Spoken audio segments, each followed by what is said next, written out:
Evening friends, स्वागत है आप लोगों का मेरे यूट्यूब चैनल भूमि की दुनिया में। तो फ्रेंड्स, कैसे हो आप लोग ज़रूर बताइएगा।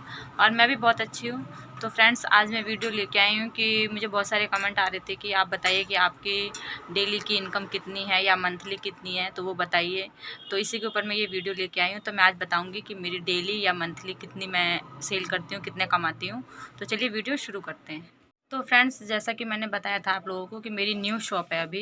तो मुझे ज़्यादा टाइम नहीं हुआ, मैंने नवरात्रों में अपनी शॉप शुरू करी थी और उस अभी मुझे ज़्यादा टाइम नहीं हुआ, 4-5 महीने ही हुए हैं। तो फिर भी मेरी सेलिंग ठीक-ठाक हो जाती है, मतलब जो इतनी अच्छी भी नहीं कहेंगे तो इतनी बुरी भी नहीं कहेंगे। और मेरी क्योंकि ये खुद की शॉप है तो मुझे रेंट का टेंशन नहीं होता। जो भी पैसे आते हैं, जो भी आती है मेरी इनकम, वो मैं सारा सामान में ही लगा देती हूँ। जो भी दुकान के सामान होते हैं उसमें मैं वो पैसे लगा देती हूँ। तो मुझे अपने तरफ से कुछ अभी अलग से लगाने की ज़रूरत नहीं पड़ती। और क्योंकि मुझे किराया देना होता नहीं है, तो जो भी पैसे दुकान से आते हैं तो वो उससे मैं सामान ही इसमें बढ़ाती रहती हूँ दुकान में, शॉप में अपनी। तो फ्रेंड्स, जब मैंने शॉप शुरू करी थी उस समय तो मेरी इतनी अच्छी सेलिंग हुई थी कि 2-3 दिन में ही मेरी 10 से 15 हज़ार की सेल हो गई थी। 2-3 दिन में, न्यू शॉप थी इस समय, इसलिए हो गई थी इतनी जल्दी। और पूरे महीने में मेरी 20 से 25 हज़ार उस समय, उस महीने में हो गई थी मेरी सेल। तो फ्रेंड्स, उसके बाद से जब मेरी 20-25 हज़ार की सेलिंग हो गई थी जब पहले महीने में, उसके बाद से मेरी किसी महीने में 10 हज़ार की हुई है, किसी महीने में 5 हज़ार की हुई है। मैं महीने का बता रही हूँ, एक दिन का नहीं बता रही, टोटली बता रही हूँ।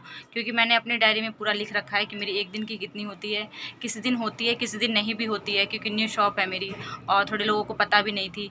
तो इस वजह से मैंने अपनी डायरी में लिख रखा है। और जो पूरी मंथली होती है तो इस हिसाब से मैंने आपको बताया है कि किसी महीने में 10 हज़ार की हुई है, किसी महीने में 5 हज़ार की हुई।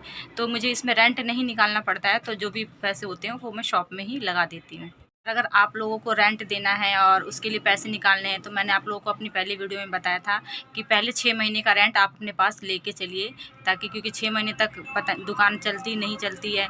तो इसलिए पहले 6 महीने का रेंट आप अपने पास रखिए, अपने पास से ही दीजिए। ये नहीं कि आप शॉप से ही दीजिए, निकालिए। पहले शॉप में जो भी सेल होती है उस पैसे को आप उसी पैसे से सामान लेके आइए, अपनी दुकान में लगाइए।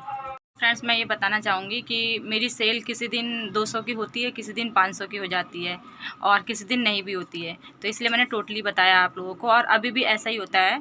तो किसी दिन 200, 300, 400, किसी दिन 500, किसी दिन 1000 रुपये की भी हुई है कभी-कभी। तो इस हिसाब से होती है, तो इसलिए मैं पूरा नहीं बता सकती कि मेरी डेली इतनी होती है। डेली कभी होती भी नहीं है क्योंकि न्यू शॉप है। तो इसलिए अगर आप लोग सब्र रख सकते हैं जैसे कि मैं रखती हूँ, तो न्यू शॉप आप चला सकते हैं। अगर नहीं रख सकते तो नहीं चला सकते। फ्रेंड्स, ये थी मेरी आज की छोटी सी वीडियो जो आप लोगों ने कमेंट किया था कि आप बताइए आपका मंथली इनकम कितना है और या शॉप में डेली में आपका कितने का सेल करती हैं। तो मैंने आप लोगों को आज बता दिया। अगर आप लोगों को आज की मेरी वीडियो पसंद आई है तो प्लीज़ मेरे चैनल को सब्सक्राइब ज़रूर कीजिएगा और लाइक शेयर कमेंट ज़रूर कीजिएगा। तो चलिए नेक्स्ट अच्छी सी वीडियो में मिलते हैं, तब तक के लिए बाय बाय।